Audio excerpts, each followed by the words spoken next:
Baiklah, terima kasih. Pada kesempatan kali ini saya akan membuat video record ringkasan dari mata kuliah perilaku organisasi. Pertama-tama perkenalkan, nama saya Tasya Mudika Dilasari, NIM 191041898, kelas manajemen A2 pagi, mata kuliah perilaku organisasi, dosen Pak Adi Mursalin SEMM. Baiklah, pada video record kali ini saya akan membuat ringkasan tentang materi, yaitu yang berjudul tentang tantangan dan peluang di era digital distribution. Baiklah, kita langsung saja ke materi. Kita akan membahas tentang digital distribution merupakan perubahan teknologi digital dan model bisnis yang mempengaruhi value proposition dari produk atau jasa yang dijual. Banyak pihak menyebut bahwa perubahan digital itu dapat menjadi tantangan bagi generasi Gen Z. In summary, yang pertama, disrupsi adalah proses panjang dan kait-mengait satu sama lain. Yang kedua, menimbulkan perubahan kehidupan. Yang ketiga, teknologi baru selalu memudahkan dan memurahkan. Yang keempat, menciptakan pasar baru atau new market from the vision of the pyramid. Disrupsi melahirkan pasar baru dan pelaku-pelaku usaha baru. Satu, lebih simpel. Yang kedua, lebih murah. Yang ketiga, lebih terjangkau. Dan yang keempat, lebih cepat. Dan perubahan pada kehidupan: A. Berdemokrasi, B. Narasi, C. Berdonasi, D. Berkebangsaan, E. Berilmu, F. Bekerja, G. Berlibur. Dalam situasi COVID seperti ini sangat menguntungkan di mana adanya teknologi digital. Bayangkan kalau tidak bisa pergi ke restoran, tidak bisa pergi ke pasar, tidak bisa pergi ke sekolah, namun karena adanya teknologi digital kita bisa tetap belajar. Sekarang ilmu perubahan datang ke kita. Ada beberapa perubahan yang terjadi ketika pandemi. Dua perubahan. Yang pertama, pandemi menggeser prioritas konsumen. Yang kedua, kesehatan, home digital fit go, donut ekonomi, dan 10 ledakan ekonomi serta kehidupan.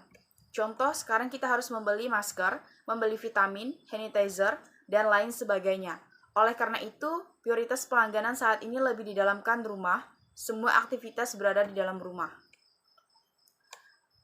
Yang pertama ada ledakan kreativitas, ledakan home atau sweet home, ledakan wisata atau luar ruang, ledakan konten, ledakan kolaborasi, ledakan cerdas, ledakan aktivitas, ledakan useless, ledakan no drake, ledakan open science, ledakan lainnya.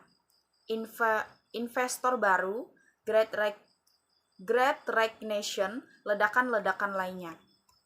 Saat ini kita sedang berada dalam 3 zona waktu. Yang pertama, 3 zona waktu yang telah terbagi 2. Yang kedua, membentuk 2 narasi yang berbeda, hari esok atau kemarin. Yang ketiga, kedua narasi bukan sekedar narasi, melainkan dibentuk struktur, teknologi, proses, model bisnis, dan people yang berbeda. Ada 3 zona waktu, ada masa lalu, hari ini, dan esok. The future, the present. Banyak yang kita pelajari, salah satunya adalah yesterday in today, tomorrow is today, story of tomorrow. So, apa yang harus kita lakukan? Yang pertama, putuskan di mana Anda berada. Yang kedua, mindset seperti apa yang ada di organisasi Anda. Yang penting sebenarnya to stay relevant. Digital distribution merupakan terhadap teknologi digital dengan model bisnis yang mempengaruhi value proposition dari produk atau jasa yang dijual. Digital distribution memang menjadi tantangan, namun bisa juga Anda jadikan cambuk untuk melakukan transportasi digital secara optimal. Market slew merupakan sebuah teori yang mengatakan bahwa perkembangan teknologi itu selalu bergerak secara eksponensial atau bergerak lebih cepat daripada perubahan dalam organisasi bisnis, sehingga akan munculnya sebuah jarak yang cukup besar antara bisnis dan transportasi digital yang dituju. Lantas, bagaimana cara menutupi jarak tersebut? Menurut Dr. Leonardus, hal yang biasa menutup umum dilakukan oleh bisnis dalam menutup jarak ini adalah dengan menciptakan terobosan seperti yang dibentuk gugusan tugas yang dianggap mampu beradaptasi dengan perkembangan teknologi digital secara lebih cepat. Gugus tugas ini bersifat project based, sehingga akan ada pemisah antara eksploitasi dan eksplorasi. Perubahan preferensi bisnis dengan gaya kepemimpinan. Bila semula bisnis berjalan dengan preferensi inside out, di mana produk atau jasa yang dipasarkan harus laku, sementara kini preferensi bisnis berubah menjadi outside in. Bisnis harus menjadi kebutuhan dan demand dari konsumen, barulah bisnis bisa mulai mempromosikan produk atau jasa tersebut. Lingkungan perusahaan harus dirombak. Selain preferensi bisnis dan gaya kepemimpinan, lingkungan perusahaan juga harus dimodifikasi agar dapat menjadi tempat yang ternyaman untuk memunculkan inovasi-inovasi baru. Dalam lingkungan kerja yang baik harus ada terciptanya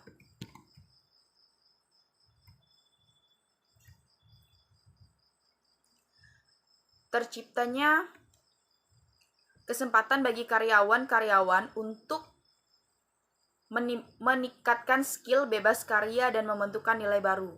Upaya yang harus dilakukan agar transportasi digital yang dilakukan berjalan dengan sukses, tidak tersendat di tengah jalan.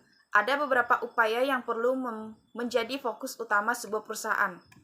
Para petinggi perusahaan harus memiliki pemikiran serta short term dan long term agar performa bisnis bisa tetap terjaga, bahkan meningkatkan selama transportasi digital. Cara mengekselerasi transformasi digital, Dr. Leonardus memberikan contoh kasus akselerasi transformasi digital yang dilakukan oleh PT Telkomsel. Dalam proses ini ada 3 pilar utama transportasi digital. Pertama adalah kompetensi utama dari PT Telkomsel, yakni digital connectivity. Digital connectivity ini mencakup jaringan 2G sampai 5G yang akan menyongkrong pilar kedua digital platform. Digital platform PT Telkomsel secara intens bekerja sama dengan perusahaan lain sekaligus memperkuat kompetensi utama PT Telkomsel, contohnya seperti Personalized Agni atau Lots dan Digi Ads, serta platform untuk analisa big data atau link aja, AL dan RPA. Tujuan utama adalah untuk memanfaatkan kompetensi utama Telkomsel demi meraih pasar yang lebih luas. Ketiga, ada digital service yang dibedakan menjadi 2 kategori yang menggunakan bagi sisi enterprise dan bagi sisi konsumen. Dengan begitu, konsumen pun bisa menikmati lebih banyak layanan dari PT Telkomsel. Untuk bisa mengembangkan digital service, PT Telkomsel pun turut bermitra dalam perusahaan OTT yang sudah layanan yang dihindarkan pun dijamin kualitasnya.